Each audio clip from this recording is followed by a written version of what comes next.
All right, well, thank you very much. And I think we can jump right in. So thank you kindly for joining. My name is Kelsey Carrier. I'm the Senior Project Manager at Park People, and I am the project lead for the public event aspect of the Into the Ravines program. So thank you so much for joining us. We're very excited to bring you a handful of great experts in both climate change, resilient, and conservation, as well as a group of facilitators very skilled at igniting, growing, and maintaining personal motivation for engaging in climate change. So as part of the Carbon Conversation TO activity that we'll be doing during the workshop, we wanted to prompt that a little bit by acknowledging that climate change can generate a lot of different feelings. We also wanted to start with a quick poll to understand how you feel when you think of climate change. So you should be seeing a little poll pop up on your screen, and feel free to click on any of the responses that apply to you. Are you overwhelmed, interested, and engaged? Do you get upset or angry? Are you sad, scared, hopeful, motivated? So we understand that our emotions related to climate change can be all over the map. And this is one of the challenges that we'll tackle in our workshop in the second half of the event, to really help us find our personal motivations and get over the challenges to ignite action. Right. So I, like I said, work with Park People, and we are a national organization, though Toronto-based, that works to help people to activate and the power of parks to improve the quality of life in cities all across Canada. And as we dive into this evening's event, we're wanted to acknowledge how honored we are to be able to live and work on the land now known as Toronto, that is the territory of many nations, including the Mississaugas of the Credit, the Anishinaabe, the Chippewa, the Haudenosaunee, and the Wendat, and is now home to many diverse nations, Inuit and Métis people. We recognize that our shared parks and public spaces are an important place to approach our work on reconciliation and decolonization, and we are committed to this work and to these conversations. And we welcome you to take a quick moment in the chat window and let us know which nation's territory you're visiting us from. And if you're not sure, you can check out on nativeland.ca, which we are sharing in the chat window now. Thank you. All right, so this evening is the third of our Into the Ravines public event series aimed to bring to life the City of Toronto's Ravine strategy that builds on decades of work by the City of Toronto and the conservation authorities, volunteers, homeowners, academics, and many nonprofit partners. So the Ravine strategy itself is based on the 5 guiding principles to protect, invest, connect, partner, and collaborate, all in support of our wonderful ravine systems. So our work at Park People is to bring this ravine strategy to life, to help connect it to the important issues and then that we have had in this event series, and to reach and mobilize new communities and bring in the foundation of a long-term sense of connection and care for our ravines. So tonight, we'll be sharing with you how ravines and weather have shaped Toronto with our keynote speaker, David McLeod, addressing such issues as the urban heat island, water, equity, looking at some of the strategies that the City of Toronto has taken on to build a more resilient Toronto. We'll be looking at the future of resilient infrastructure, what you can do to support, and we will finish our event with the workshop by Carbon Conversations. So I'd like to take a moment to introduce you first to Ralph Toninger of the Toronto Region Conservation Authority, the Restoration and Resource Management Associate Director, and he's here to help us understand how extreme weather and ravines have both shaped the Toronto that we now know today. Good evening, everyone, and thank you very much for giving me the opportunity. I'll be quick, but to set the tone, because I can talk forever, especially about resiliency and flooding and ravines. I've been with the Conservation Authority for about 25 years and worked very closely with the City of Toronto all throughout the ravine system. But I'm lucky enough to work for a Conservation Authority. And maybe if you want to go to the next slide, conservation authorities are a very unique entity, really, and we have sort of climate and flooding and natural systems at our core. Flooding was a common occurrence, however, not well documented, and it was always sort of thought that things flood. It's never flooded this much, and it's a freak of nature, and it won't happen again. We've got a long history of looking at it this way. As early back as the 1700s. Probably one of our best known floods was 1878, where basically almost every dam and every mill in the Toronto area was washed out, but they just simply rebuilt them and continued on. It was really Hurricane Hazel that really set the stage.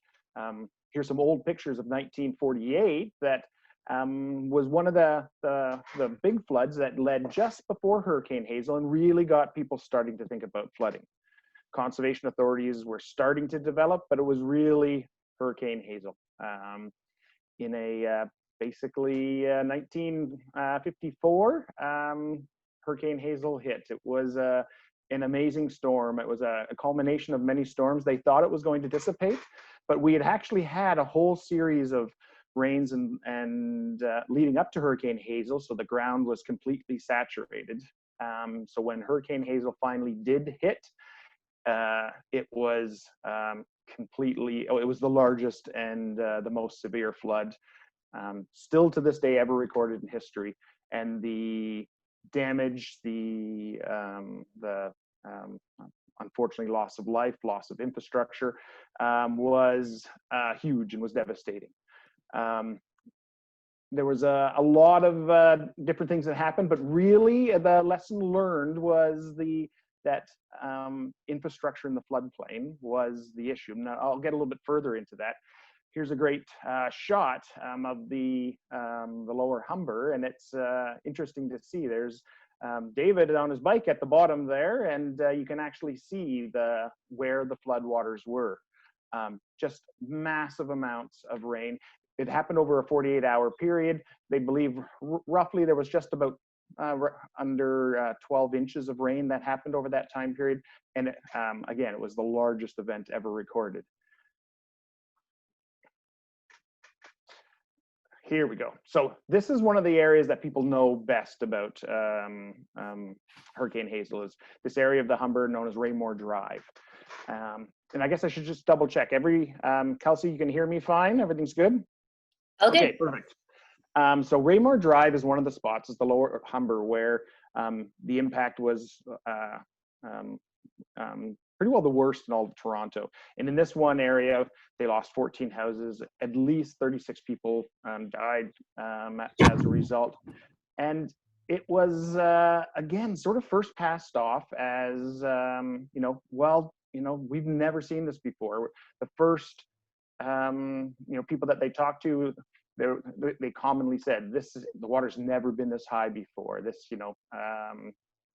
this will likely never happen again. But really, with the amount of damage and the amount of devastation that took place, this really started the whole look into flooding, climate, and really established the conservation authorities. In total, when you look at, this was one very heavy area, but across the GTA, they estimate that there was about 81 lives lost. Thousands of people were left homeless. And they estimated that at that time, there was about $135 million in damage. And those were in 1957 or 1954 dollars. Today, that would be about $1.3 billion worth of damage. So what happened? Thankfully, I have a job working for the Conservation Authority. Immediately after that, 1957, they created, at the time, what was called the Metropolitan Toronto and Region Conservation Authority, with the specific mandate of making sure that this would never happen again. Very specifically, we were required to develop a flood plan, or a sort of a flood risk strategy. And that was the first mandate of the conservation authorities. And Today, TRCA you see here, and you could probably, if you belong in the city, you belong to one of these watersheds. The real unique thing about conservation authorities is that they're established on a watershed basis. So if you were a drop of water and you fall on the landscape, where would you flow? Which is really unique in planning issues, because typically everything is straight lines and roads and boundaries. And we know nature, water, wildlife doesn't adhere to those. So if we move ahead to the next slide, because I want to save as much time as possible for David, we'll get into some of the very specific things that came out as a result. Perfect. So very specifically, in 1959, the Conservation Authority had to develop a plan for flood control and water conservation. It was a three-phased plan, the first one being setting up dikes, flood conveyance channels, very engineered type solutions to try to prevent this from happening again. But the other phases were probably the more important one, where we realized we really need to understand flooding. We established monitoring gauge, monitoring station, a whole rainfall observation network, and really this idea of we needed land. We needed controls also in the land in and around these river valleys and the ravine systems, because people were building houses in these areas, or businesses in these areas. And really, these areas were meant for floods. They were meant for flood conveyance. They were meant for flood storage, and we had altered these. And this is one of the reasons why Hurricane Hazel was so devastating, was that there were houses where they shouldn't have been. One of the key aspects was in 1960, through a look with the provincial government and the local municipalities, was conservation authorities were given abilities to acquire land. Some cases we purchased them, in most cases, truthfully, we expropriated the land that was undevelopable. And instead, this land was turned back into natural ravine areas, in a lot of cases, park spaces. But that was very specifically the role of the conservation authorities, not only to build the engineering, the dams, the dikes, the diversion channels, but very specifically to manage future development in these areas so that it could never happen again, because we shouldn't have people there. We shouldn't have structures there. And if they are structures, they need to be planned very well to make sure that they don't impact flood or cause other issues. Okay, yeah, perfect. So this really leads us to where we are today. Watershed management that conservation authorities do, and floodplain mapping, flood risk assessment, these are all the things that conservation authorities are responsible for. And all of this is really, the big part is looking at the flooding, the infrastructure, but the most important part, which is sort of at the bottom of this slide, is really this idea of land management, restoration, and land use. Making sure that we're managing these lands, because truthfully, Mother Nature knows how to do it. I mean, if these areas were here and the wetlands were still in place and the channels hadn't been diverted, Mother Nature has a way of being able to be resilient against this. But the fact that we have structures and we have the TTC, we have the GO transit stations now in these areas, now it's a very complex mix of understanding flood modeling, risk analysis, developing engineering scenarios. But truthfully, one of the most powerful tools that we at the Conservation Authority have is planting trees and building wetlands. We've shown all throughout our jurisdiction that the amount of water you can retain in wetlands all over the jurisdiction, not only in Toronto, but throughout the headwaters, it's really is one of our critical pieces. And this is exactly what I wanted to sort of do to introduce David. You know, we've partnered with the city and many groups and have looked at this idea of the ravine system and the ecosystem services. We are blessed in Toronto to have a very healthy and large ravine system. And they've come up with this value of $822 million in value or benefit. And this number is really understood to be very underestimated when you take into account the damage that occurs if you don't have this in place. Some of the replacement of bridges and replacement of infrastructure that's lost would 10 times exceed this. So with this, I just wanted to introduce that. The ravines are the things that we are protecting as conservation authorities, and it's what we need to address climate change and all the things that are we're gonna experience in the next 100 years. So with that, I will turn it back to you, Kelsey, and I look forward to listening in. Excellent. Thank you so much, Ralph, for setting the tone for us and helping understand the history of extreme weather that brought us to this point. I'd like to now pass the screen and the microphone over to David McLeod. David is the Senior Environmental Specialist at the City of Toronto. He's specializing in climate risk management, adaptation, and resilience. And he's here tonight to help us understand the connectivity of the natural systems and the infrastructure upon which our cities depend, and the role that ravines play in protecting our city from climate change. Okay, excellent. All right, good. Well, I'm really pleased to be asked to be part of the presentation this evening. And I do want to acknowledge Parks people working with the City of Toronto in conjunction.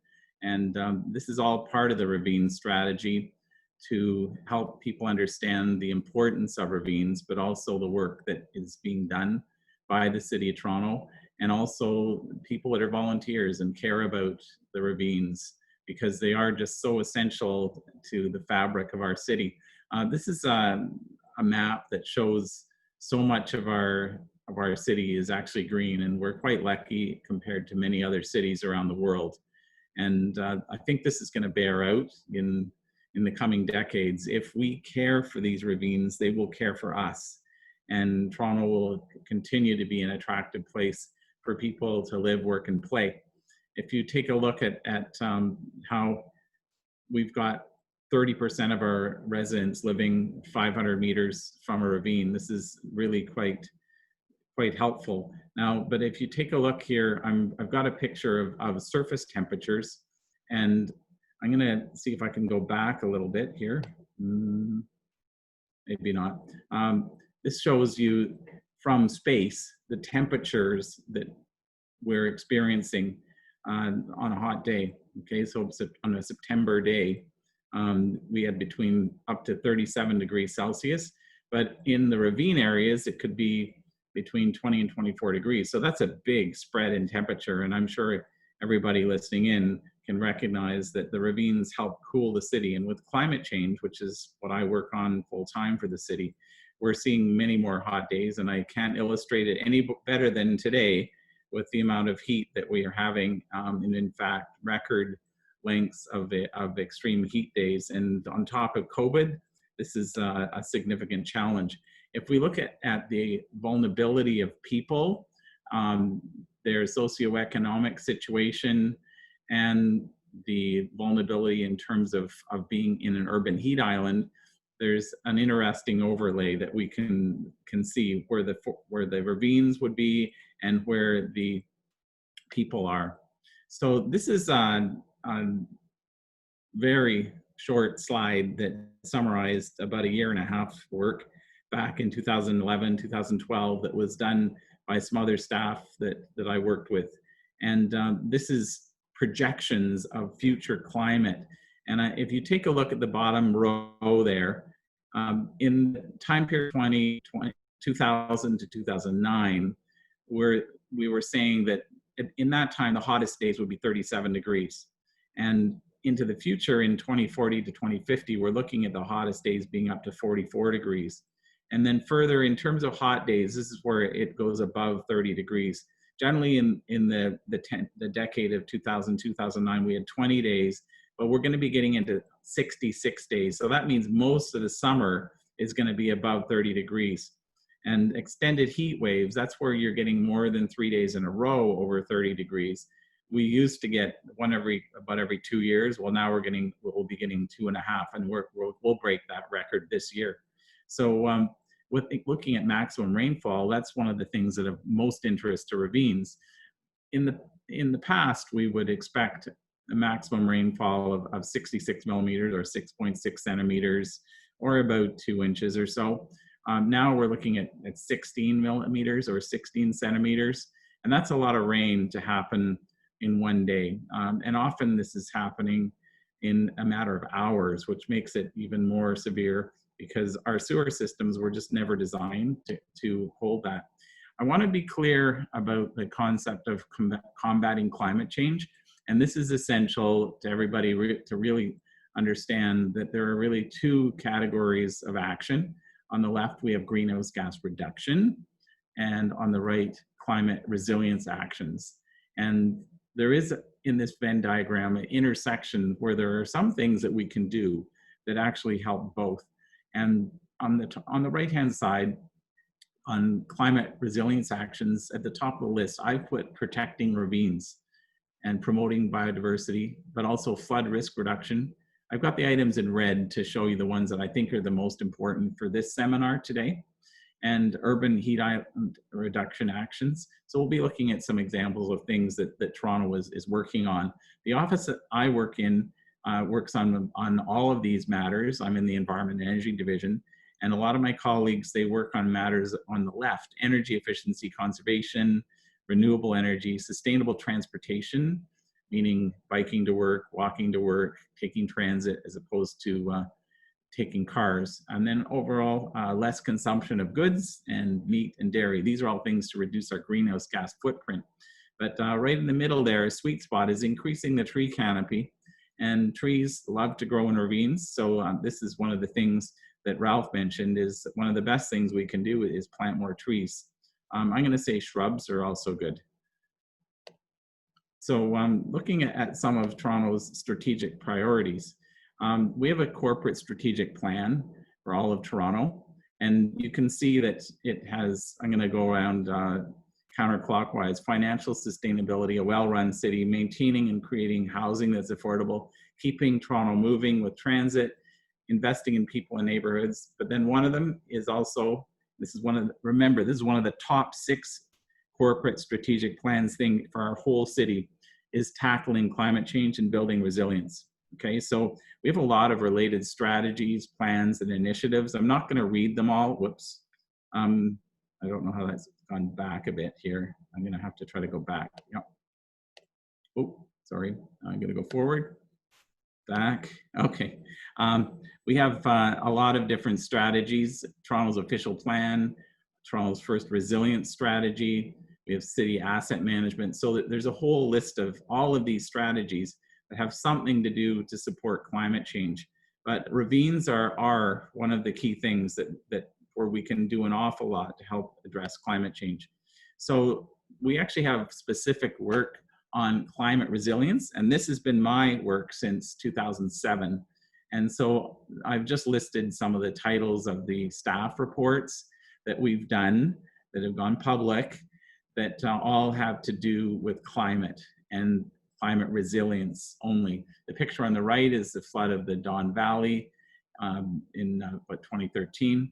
And then we've also got the ice storm, which caused a lot of damage. So I like to show this because just to make sure that everybody really understands about infiltration and evaporation and runoff. So on the left-hand side, we have a natural environment just with no people. But on the right-hand side, we've got the built environment with hard surface. And you can see that we have about 55% runoff versus 10% runoff. So that is what gives us what we call a flashy type of watershed. That means that when it rains, you get a quick influx of water coming into the stream and potentially causing erosion and a lot of turbidity and entraining pollutants that are problematic. So this is something that Toronto Water and Toronto Region Conservation Authority is deeply concerned with and working on every single day.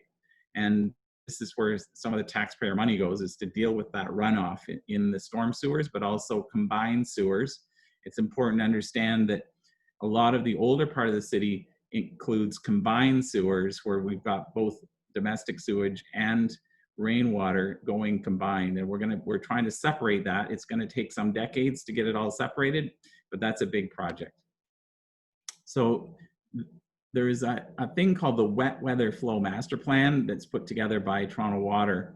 And this is a 25-year plan, billions of dollars, and it looks at different levels of where the water is at.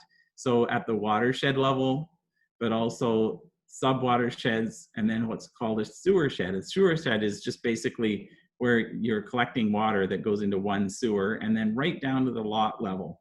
And it's at each of these levels that we need to understand where is the water going, and to the extent that we can have it soak into the land and not cause trouble, that's what we want to do. And mostly what the Wet Weather Flow Master Plan is trying to do is improve the quality of Lake Ontario, but also reduce erosion and problems as the water makes its way south. I want to say too that as you're looking at this watershed concept, it makes a big difference what people are doing in York Region, because the water that is up above us is eventually going to flow down. So if you've got a lot of parking lots and a lot of flow, it ends up that it's especially lower down in the watershed where you get probably the most flooding happening.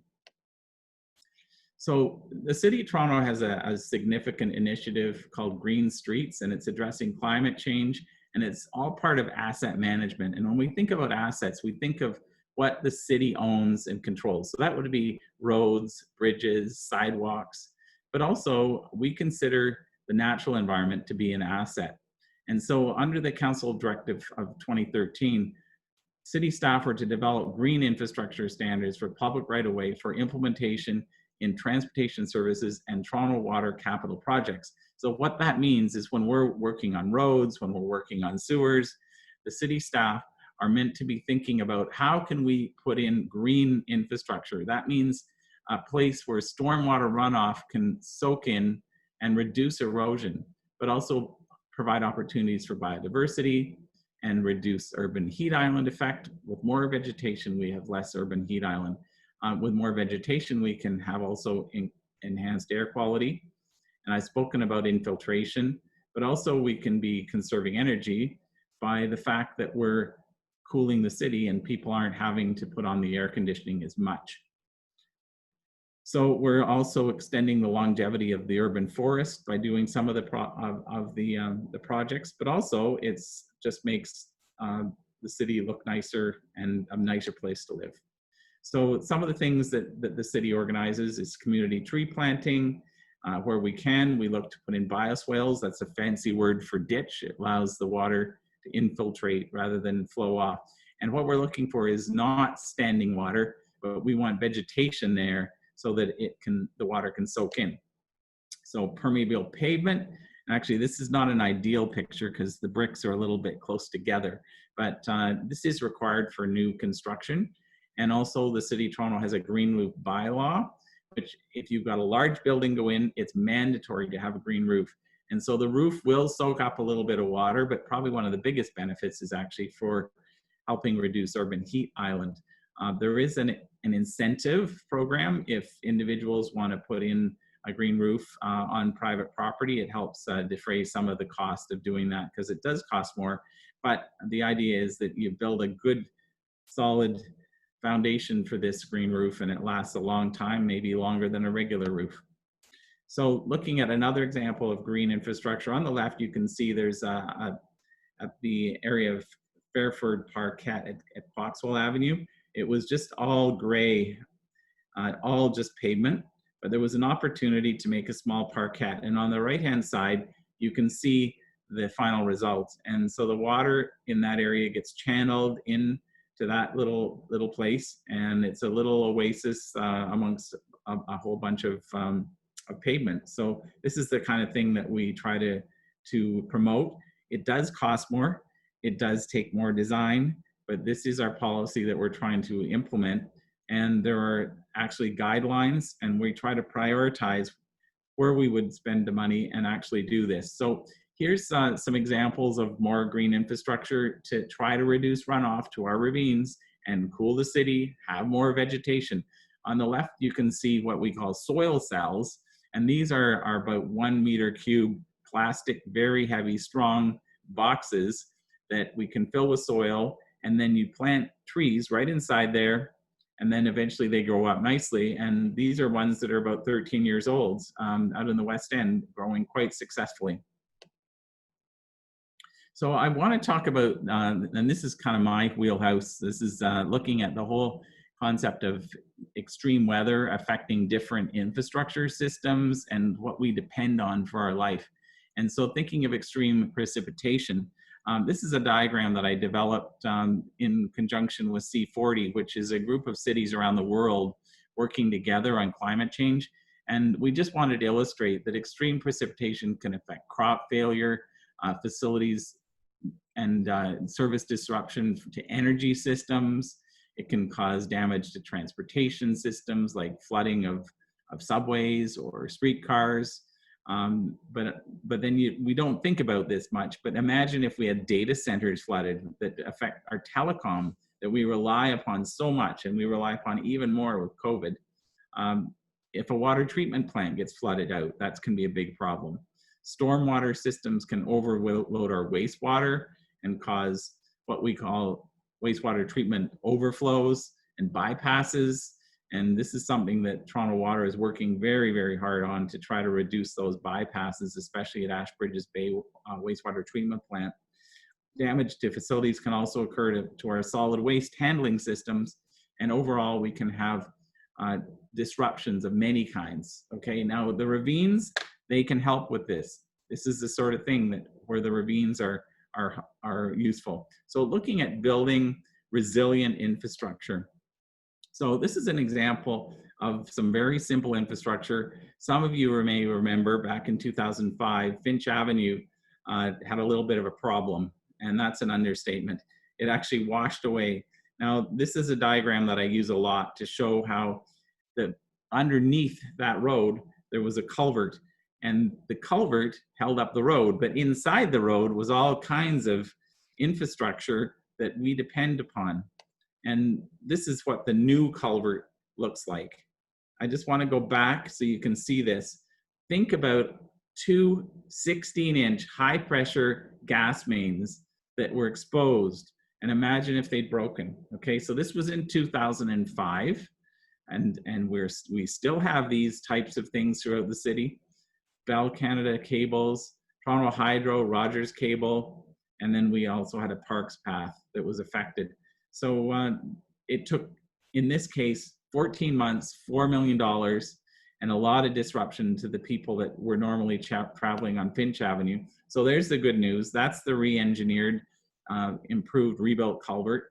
And the other good news is that the city now has an ongoing culvert inspection and maintenance program that we always are watching to make sure that the culverts are in good shape. So as part of one of the studies that I helped lead, we did a culvert engineering vulnerability assessment, and this was an example of one of the culverts we found. And so this is the sort of thing that our inspection program helps prevent. And what's a little bit interesting here, this debris that I found on this inspection is actually mostly from ash trees, which fell in the water because the ash trees died because of emerald ash borer, which has a connection to climate change. And so it's all quite an interesting interplay. And so we have to have much more maintenance, cleaning out debris, and that's one of the things that city staff do is keep the culverts inspected. So other work that the city's doing is and with TRCA, is stream bed restoration. This is an example in Memoko Creek. And so putting a bit of natural stone to protect from erosion, but also planting trees and making room for the river for when the creek actually gets a lot of rain in it.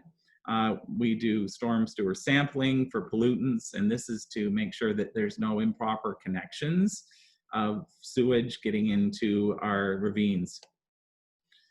So thinking of stormwater management objectives, we want to improve water quality by prioritizing green streets in areas where runoff contributes to combined sewer overflow.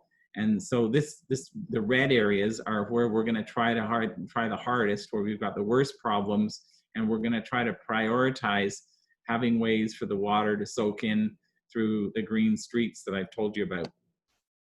So I would be remiss if I did not mention the huge effort that's now going on to keep combined sewer overflow out of the Don River and the Taylor, and eventually the Taylor Massey Creek and over to the Toronto's Inner Harbor.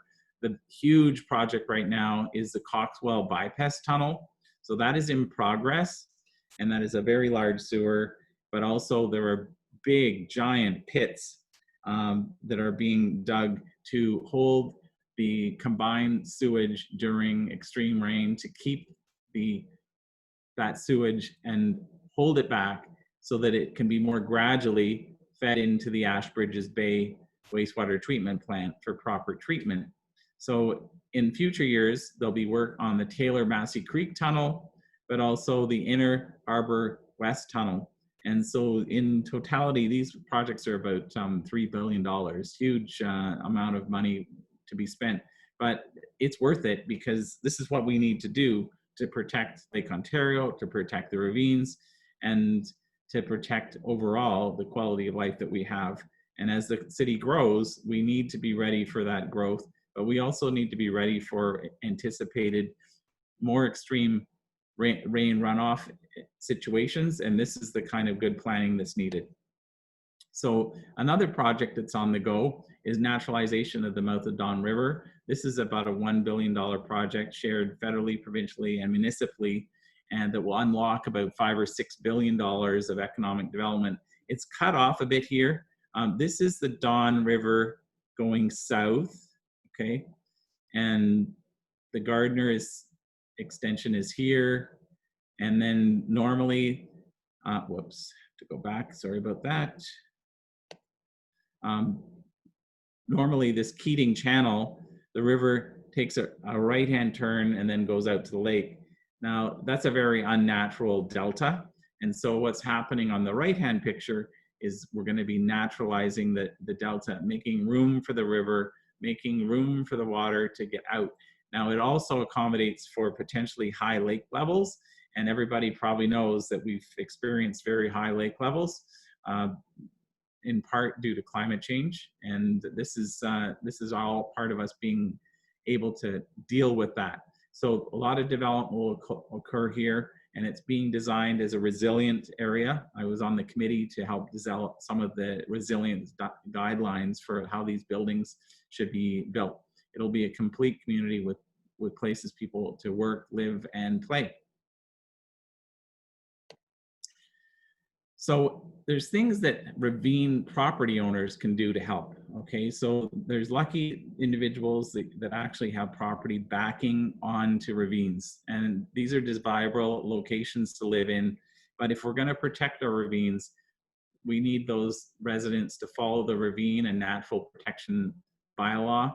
That means protecting trees and vegetation, controlling surface water runoff, minimizing disturbance near and on slopes, controlling invasive species that we don't want in the ravines, maintaining proper setbacks from the edge. You want to get too close. You don't want to weight down the soil and potentially cause the property to slip in because of the weight on the soil. And then finally, being a good neighbor. Your actions can affect the properties beside and below. So those of us that don't have properties on the edge of a ravine, everybody that is a property owner or renter can take action. And that is, there is a mandatory disconnection of downspouts into sewers, and that's to minimize the amount of flashy runoff that I told you about, increasing the amount of permeable surface on your own property through more soft landscaping, and that means not more pavement.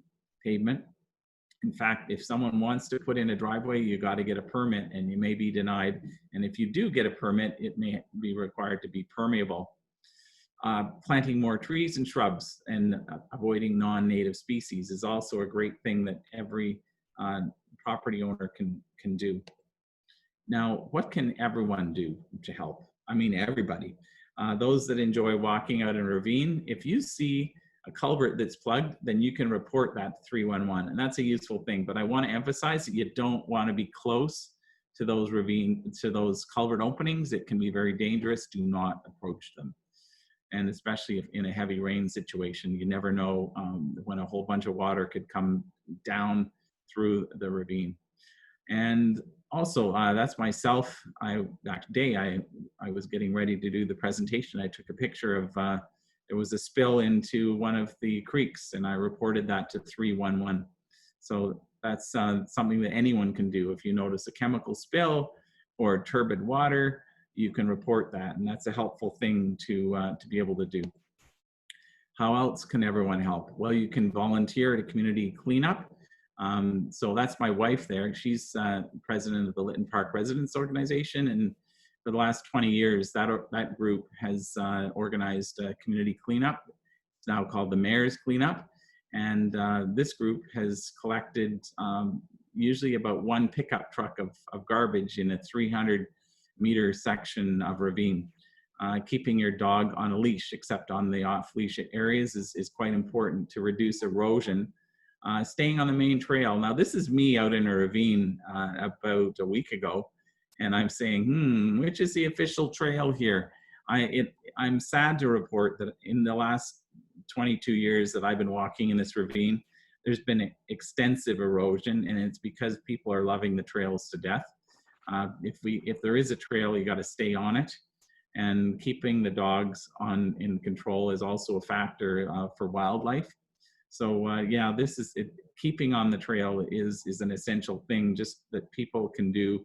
And if it's really wet, not mountain biking, not leaving big ruts. And even if it's walking, maybe sometimes it's not good to be in there until it dries up a bit. So now nature has a way of controlling people. And if you need some more reasons to stay on the trail, this bugger on the left is a black-legged tick. And this tick is known to carry the Borrelia bacteria for Lyme disease. And Lyme disease is now being found in ticks in the Toronto area. And so you're advised not to brush up against any vegetation. So a good way to do that is to stay on the trail. Secondly, many of you recognize this poison ivy.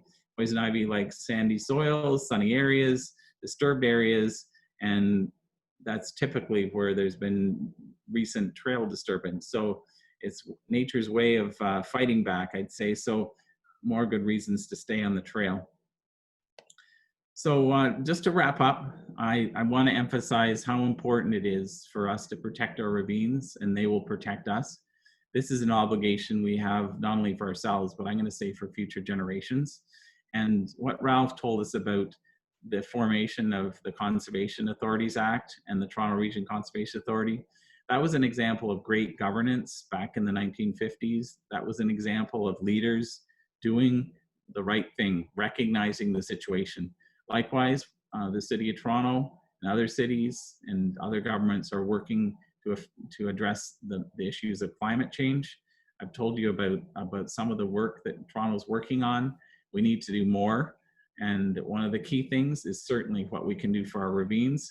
And it's not only what the city's doing, it's also what individual people can do to work to protect the ravines. So thank you very much for your attention. I'm going to stop sharing my screen.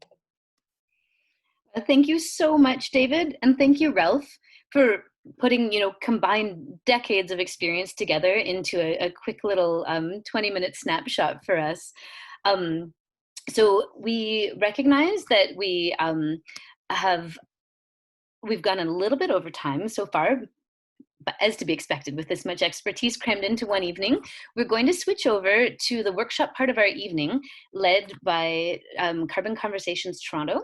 The whole workshop will take about 20 minutes, and we will reconvene for a question and answer at the end with both Ralph and David. So we thank you so much for keeping with us. So Conversations TO is a volunteer-run group designed with the reputable Carbon Conversations materials developed by psychotherapist Rosemary Randall and engineer Andy Brown in the UK. Conversations TO is pleased to apply the successful model to Toronto since 2018. And we are honored to be joined this evening by Brianna, the co-founder of Carbon Conversations Toronto, and Stephanie, who I will pass the mic over to now. Thank you, Kelsey. Thank you so much for having us. And thank you, Ralph and David, for sharing your wealth of knowledge. Some of you might know me from my regular Park People hat, but today I'm wearing a different hat, which is my Carbon Conversations TO hat. And so Steph and I are pretty excited to be here as part of this webinar. And it's the first time we really try some of our more interactive activities on an online setting. And so basically, Carbon Conversations TO is really here to try and normalize climate action. We basically noticed that people care about climate change, they're concerned about it, and there's all this amazing information, kind of what David has shared with us today. At the same time, this does not always seem to lead into action. So there seems to be a gap here. And so what we call that gap, is a value action gap. I'd have a slide showing some percentages. Oh, there we go, perfect. I just feel numbers are nice to visualize. But basically, a survey conducted by the City of Toronto back in 2018 indicated that 78% of Torontonians expressed concern about climate change, and 92% believe that climate change was a threat to their personal health and well-being. Yet Ontario's per capita greenhouse gas emissions, and your greenhouse gas emissions is basically how much greenhouse gases an average person contributes in a year, is an unsustainable 11 tons. And there's also around half of the residents claim that they don't know what to do in terms of how to address climate change. So why is this happening? So again, today seems to be a technical problem day, but I wasn't able to see the poll and how you were all feeling about climate change. But in the past, we've asked a lot of our participants, and I've had a lot of conversations about climate change. And we believe that a big barrier to finding information and choosing to act on climate change is how overwhelming it is, how scary, sad, or frustrating it can feel when you truly digest what climate change means. And so what we find is, the next slide, Kelsey, is that these difficult feelings are really hard to accept and work through. And so what happens in psychology is that our brains are really smart, and they use kind of tactics to compartmentalize and avoid some of these emotions. We also, our day-to-day society, so go, go, go. So sometimes we're not really making the time or creating the space to process our emotions and reconnect with what motivates us. We might also be feeling a little bit lonely. Right now, the dominant economic and social systems that create acceptable ways of doing things and just living our lives are not on par with trying to live a low carbon lifestyle. So breaking outside of these norms can sometimes be really hard practically and personally. And then lastly, there's this kind of lack of awareness on how to contribute, right? Like getting to that information. So that's, again, where Carbon Conversation comes in. We want to normalize climate action. This means that more people are able to talk about climate change and their reactions about how they're feeling about this. And that way they feel part of a community and they have the motivation and courage to make personal and collective actions to reduce their individual and collective footprints. So that could look like protecting and caring for our wonderful ravines, rethinking about what we eat or how we move, or getting involved politically. You can learn more about how we do this through our 6-week group sessions on our website. However, for today, we just wanted to focus on a small little exercise that hopefully gets you motivated and excited and thinking about your potential next steps. So over to Steph, who was one of our first participants back in 2018, and then received training to become a Carbon Conversations facilitator and has led our 6-week sessions in July. And you can see her in that photo. She'll be popping up soon on the screen as well. Awesome. Okay, thanks, Brianna. Perfect.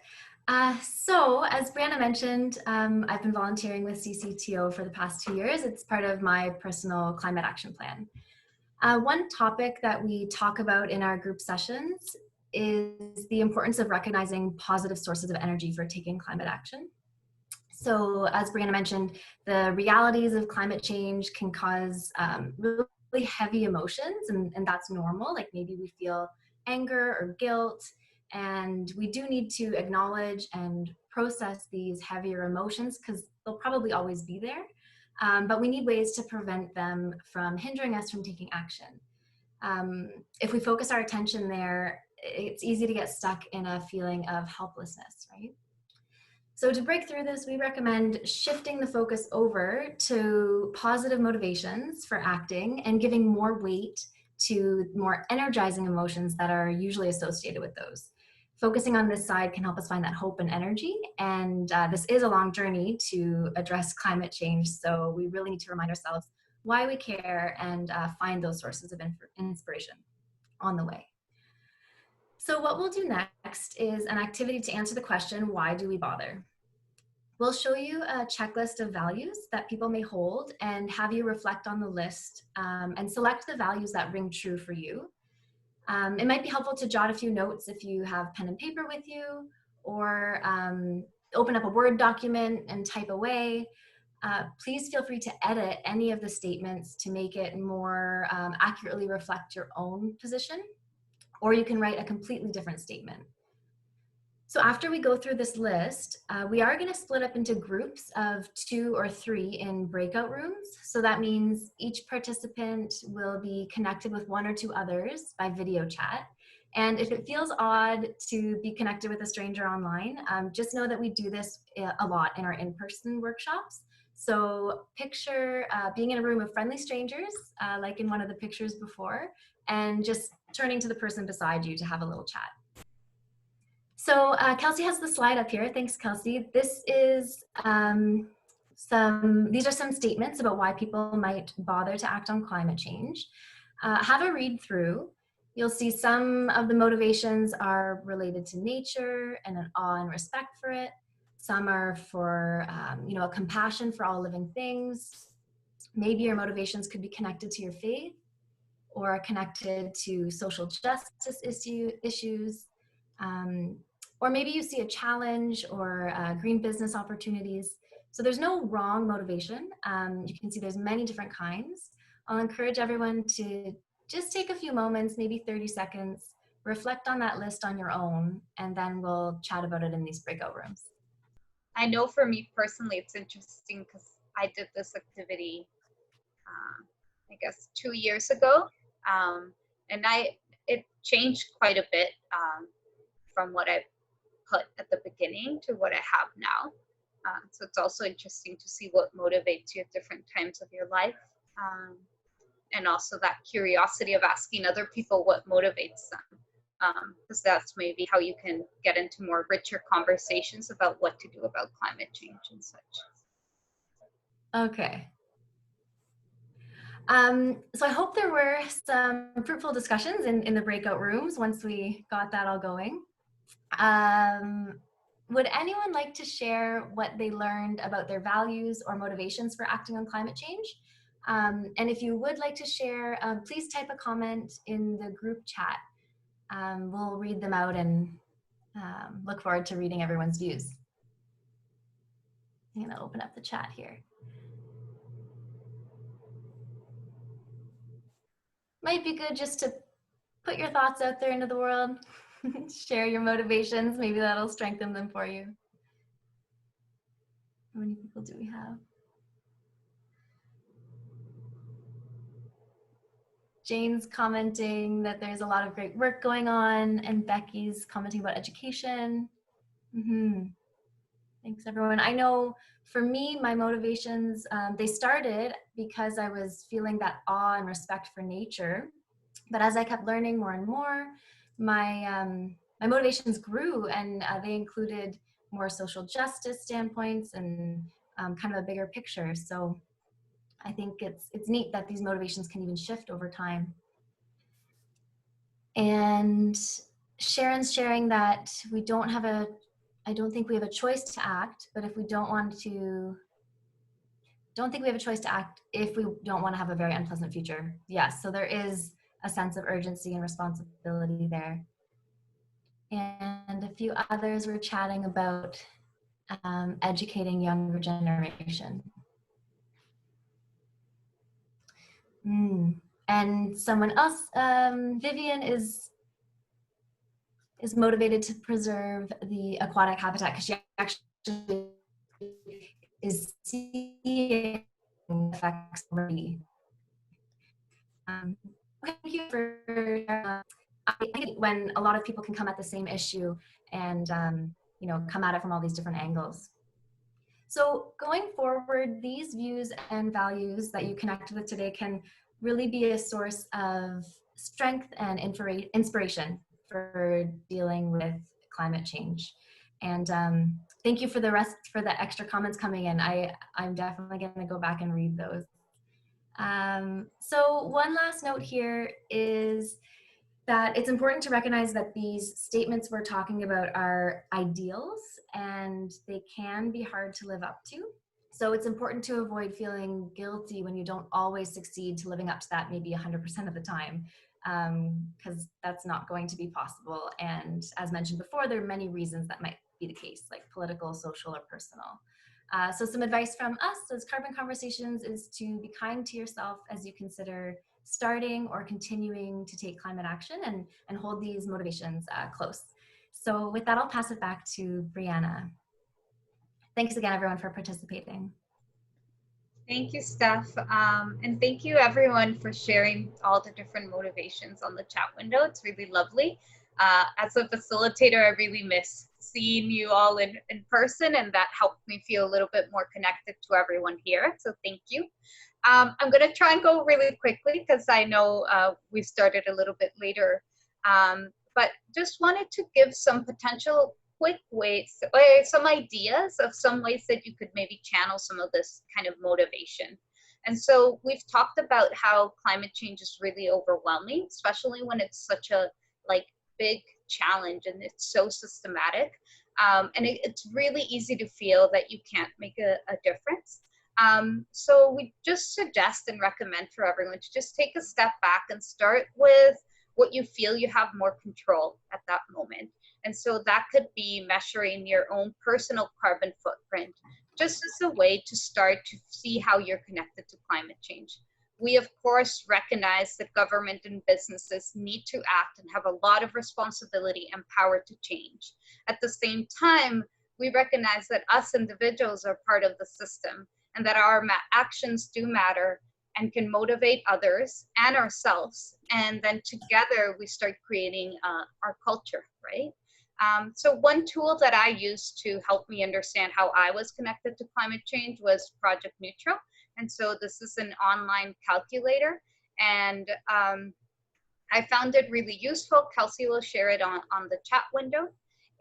One thing though is that when I did it, it did create a little bit of a shock for me. So just make sure that you're being kind to yourself and celebrating the things that you're already doing really well, and really trying to reflect and think about how you or society might have to change so that you can lower some of the other items on your carbon footprint. Then the next thing to think about is really to try and find a community of people that will support you in this journey. We really don't want people to burn out. It happens quite a bit in the activist community or the people who care a lot about the world. So you might have your community being your friends and family, or it could be other great organizations that work on those things that you care about truly. So I'm going to share 2 organizations that I think can help you find other organizations. So Green Neighbors Networks, you can join as a member. They welcome anybody. And it's a great organization. Park People and Carbon Conversations TO are members of it. And it's basically welcoming and kind of trying to gather people who are trying to make their neighborhood greener, whether that's having more trees, more gardens, better walkability, or improving energy efficiency.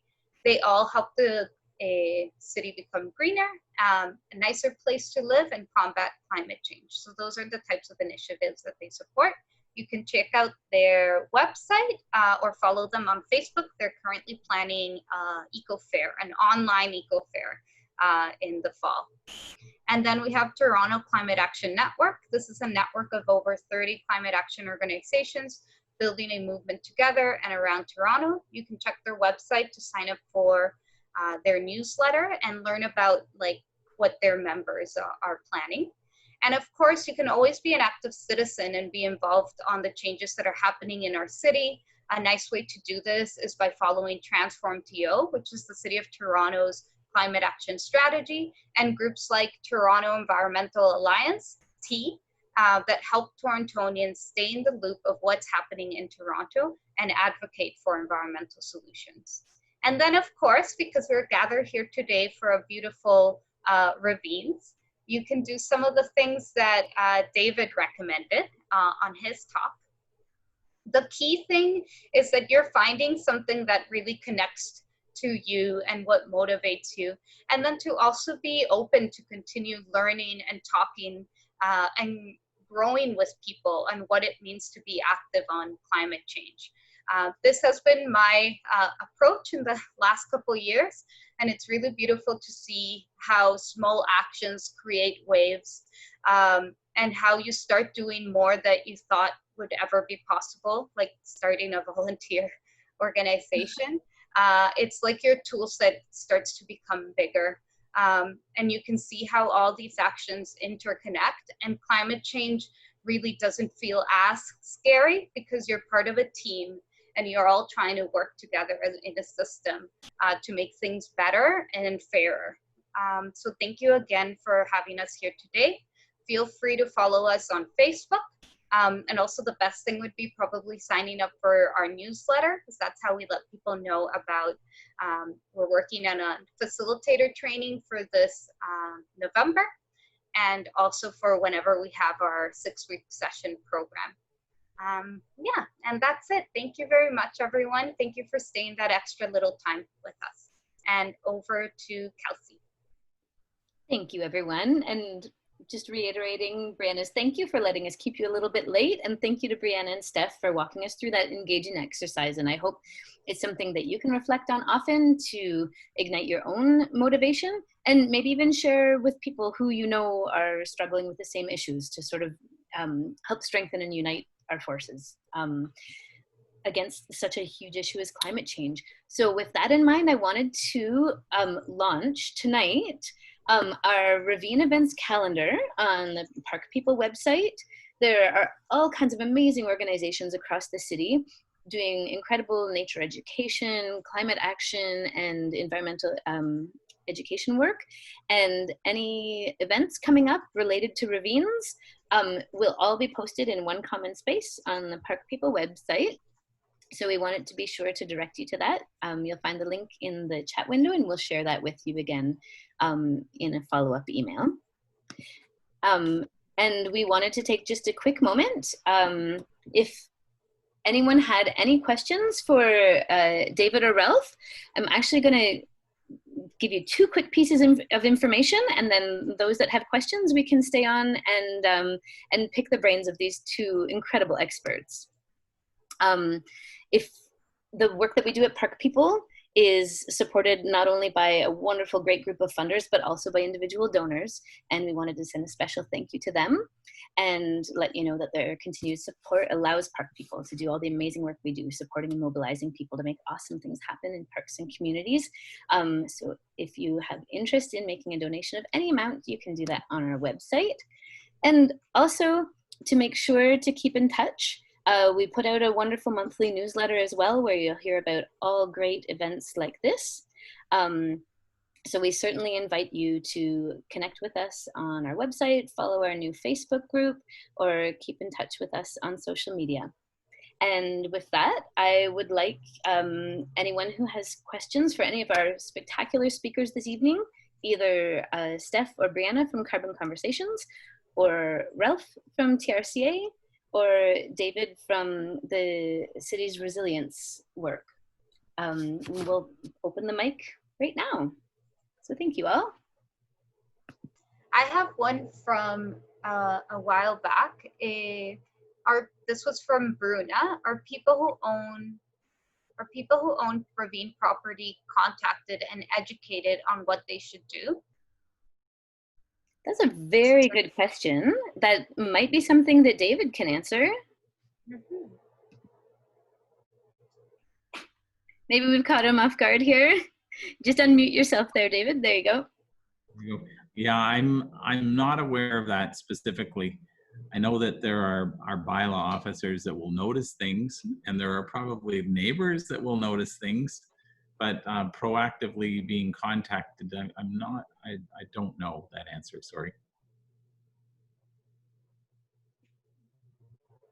One thing that I think we can all do, I guess, as individuals, so given that we don't know that answer, is that if you do have a neighbor who is backing onto a ravine, now you have a resource to share with them.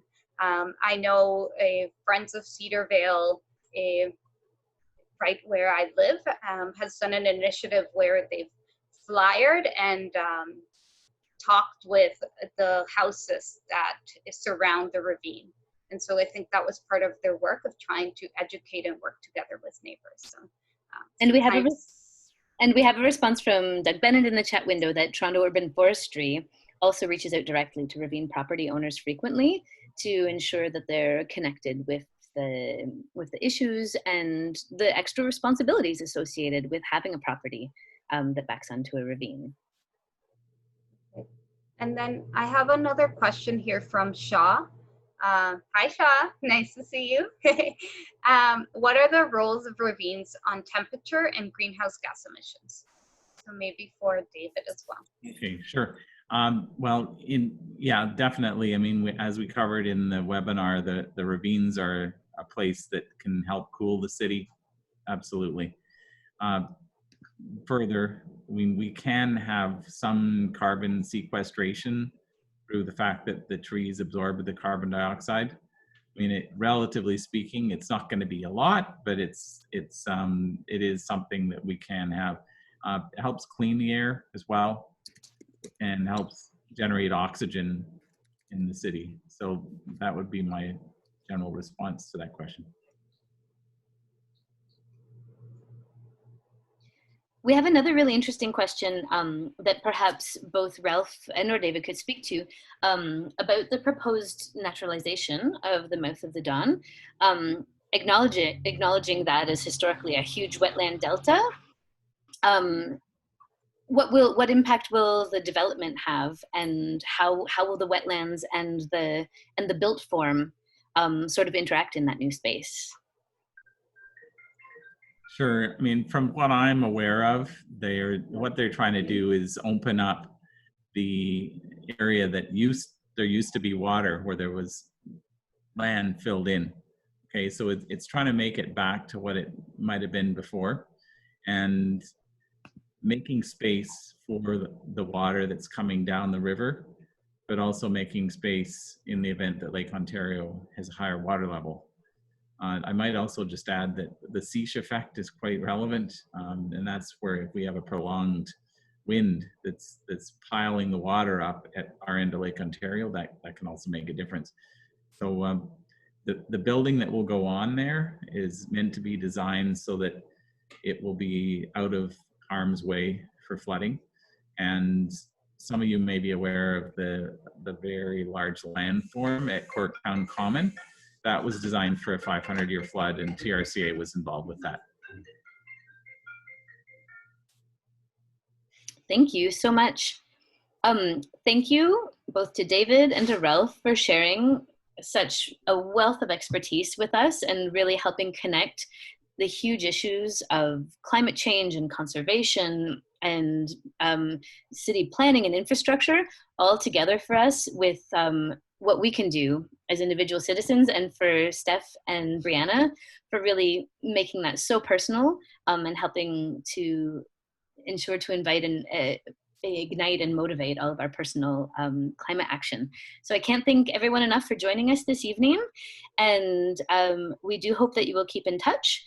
We will follow up with a quick survey in the chat window that you can let us know how we did this evening.